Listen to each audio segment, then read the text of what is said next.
রাতে ইরানে নজিরবিহীন হামলার ঘোষণা যুক্তরাষ্ট্রের, পাল্টা জবাবের হুঁশিয়ারি দিল আইআরজিসি। আলোচনায় নয়, যুদ্ধের মাঠে হিসেব কষতে চায় তেহরান।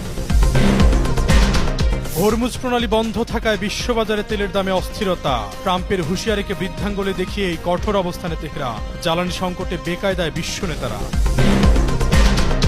তেহরানের অত্যাধুনিক মিসাইলের হামলায় বিধ্বস্ত ইসরায়েলের বিভিন্ন এলাকা। সরিয়ে ফেলা হচ্ছে সিসিটিভি ক্যামেরা। ধ্বংসস্তূপের ছবি প্রকাশ করলেই সাজা। মধ্যপ্রাচ্যের মার্কিন ঘাঁটিতে হামলা অব্যাহত রেখেছে আইআরজিসি। উত্তেজনা কমাতে এরদোগানের দৌড়ঝাঁপ। ফোনে ইরানের প্রেসিডেন্টকে হুঁশিয়ারি। ভয়াবহ যুদ্ধ পরিস্থিতির মধ্যেই শান্তির বার্তা দিলেন মার্কিন প্রেসিডেন্ট। যুদ্ধ বন্ধে আলোচনার আহ্বান। ইরানের ক্ষমতা পরিবর্তন ইস্যুতে অবস্থানের পরিবর্তন।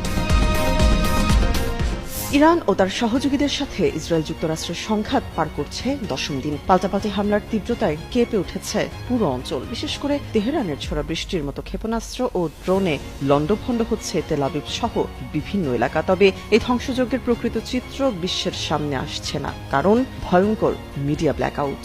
সামরিক সেন্সরশিপের কড়াকড়িতে সংবাদের টুঁটি চেপে ধরা হয়েছে। আল জাজিরার প্রতিবেদন অনুযায়ী ক্ষেপণাস্ত্রের আঘাতের স্থান বা ক্ষয়ক্ষতির পরিমাণ নিয়ে কোনো তথ্য প্রকাশে নিষেধাজ্ঞা জারি করেছে ইসরায়েলি কর্তৃপক্ষ। এমনকি সরাসরি সম্প্রচারে কোনো সাংবাদিক অতিরিক্ত তথ্য দিলেই তাকে তুলে নিয়ে যাচ্ছে দেশটির সেনারা।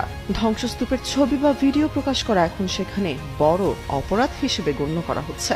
সোমবার বেন গুরিয়ন বিমানবন্দরের কাছে ইরানি ক্ষেপণাস্ত্রের আঘাতে অন্তত 2 জনের মৃত্যু হয়েছে। প্রত্যক্ষদর্শীদের দাবি, এবার ক্লাস্টার ওয়ারহেড বা গুচ্ছ বোমা ব্যবহার করা হয়েছে, যা আঘাতের পর বিশাল এলাকা ছড়িয়ে পড়ে ব্যাপক ক্ষয়ক্ষতি করছে।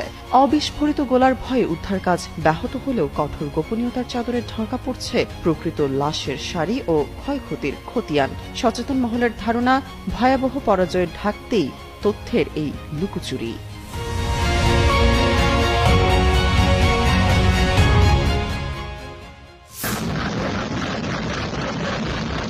ইরানের রাজধানী তেহরানে অবস্থিত পারমাণবিক গবেষণাগুলোতে গতরাতে ভয়াবহ বিমান হামলা চালিয়েছে ইসরায়েল। দেশটির রাষ্ট্রীয় সংবাদ মাধ্যম চ্যানেল 12 তাদের সূত্রের বরাত দিয়ে এই তথ্য জানিয়েছে। প্রতিবেদনে বলা হয়েছে, ইরানের পারমাণবিক সক্ষমতা গুঁড়িয়ে দেওয়ার লক্ষ্যেই এই নির্দিষ্ট ল্যাবরেটরিগুলোকে নিশানা করা হয়েছে। তবে এই হামলার বিষয়ে ইরান সরকারের পক্ষ থেকে